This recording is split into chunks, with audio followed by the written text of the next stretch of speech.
এপসুকে মহান গতিশীল নেতা আদৰণীয় দীপেন বড়ো ছাৰ অথবা পূৰ্ব অধ্যক্ষ দীপেন বড়ো ছাৰ নে एप्सु नया अध्यक्ष पद स्वीकार कर लिया है।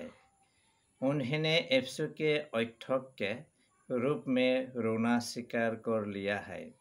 क्या करो?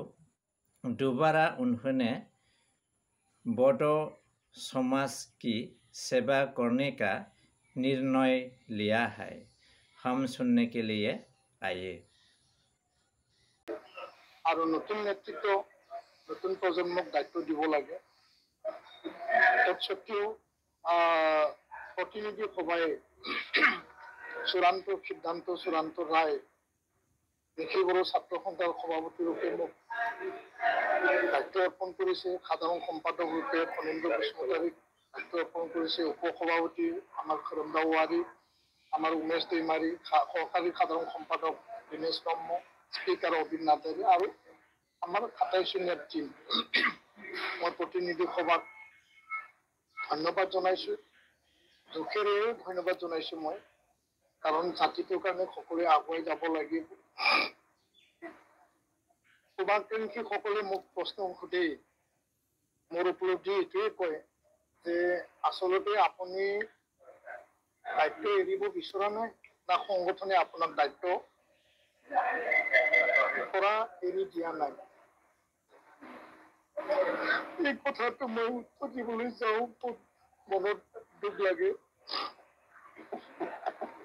আৰু এইটোৱে মই কৈছিলো যে সময়ৰ কাম সময়ত কৰিব লাগে, নতুন নেতৃত্বক দায়িত্ব অৰ্পণ কৰিব লাগে।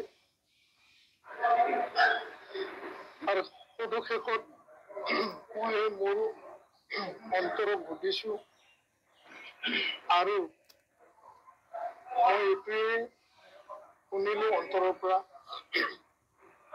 যি ধৰণে দেশতকে মামা ডাঙৰ নহয়, জাতিতকে ৰাজনীতি ডাঙৰ নহয় বা আন আন দিশ ডাঙৰ নহয়, যোনটো যোৱা ২.৫টা মাহ মোক লৈ সংবাদ মাধ্যমত বিভিন্ন মহলত বহুতো চৰ্চা আলোচনা বিলোচনা হৈছিল।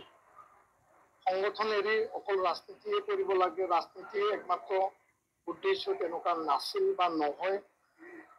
কিন্তু চৰ্চা থাকে সদায়, ভাল চৰ্চা বেয়া চৰ্চা সদায় থাকে।